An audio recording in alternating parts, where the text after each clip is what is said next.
Magandang araw, friends. Welcome to the Voices of Strength series.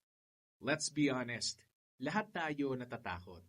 Minsan, takot magkamali, takot ma-judge, takot hindi maging enough. Pero here's something I've learned the hard way. Courage doesn't mean you're not afraid. It means you still move forward kahit nanginginig ka sa takot.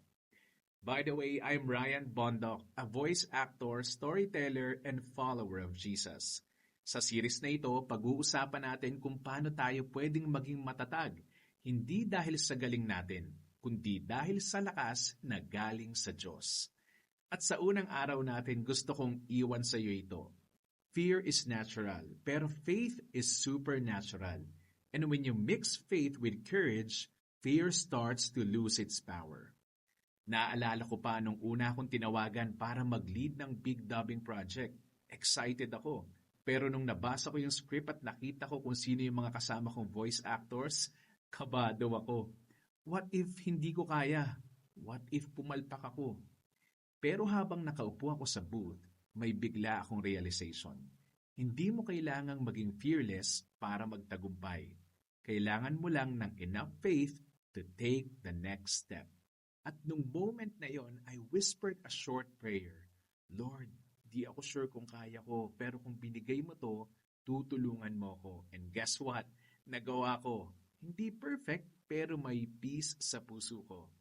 Minsan kasi gusto nating maalis muna lahat ng takot bago kumilos. Pero kadalasan si God lang ang nag-aalis ng takot habang naglalakad tayo sa pananampalataya. Sa Bible, paulit-ulit binanggit ni God ang salitang, "Do not be afraid." Sa Joshua 1:9, sabi niya, "Be strong and courageous. Do not be afraid, for the Lord your God will be with you wherever you go." Hindi sinabi ni God, "Huwag kang matakot kasi malakas ka." Ang sabi niya, "Huwag kang matakot kasi kasama mo ako." That's the key. Courage doesn't come from self-confidence. It comes from God confidence. So if you're listening right now and you're scared to start something new, maybe project, ministry, or dream, take the next step anyway. Hindi mo kailangang handa ka na sa lahat. Minsan gusto lang ni God na makita na handa kang magtiwala sa Kanya. So today I want to remind you, fear may knock but courage answers with faith. You don't have to wait for fear to disappear. Move with faith anyway. If this video encouraged you, please share it with someone who needs courage today. And let's keep growing stronger together. Here's our voiceover line of the day. Fear may knock, but courage answers with faith.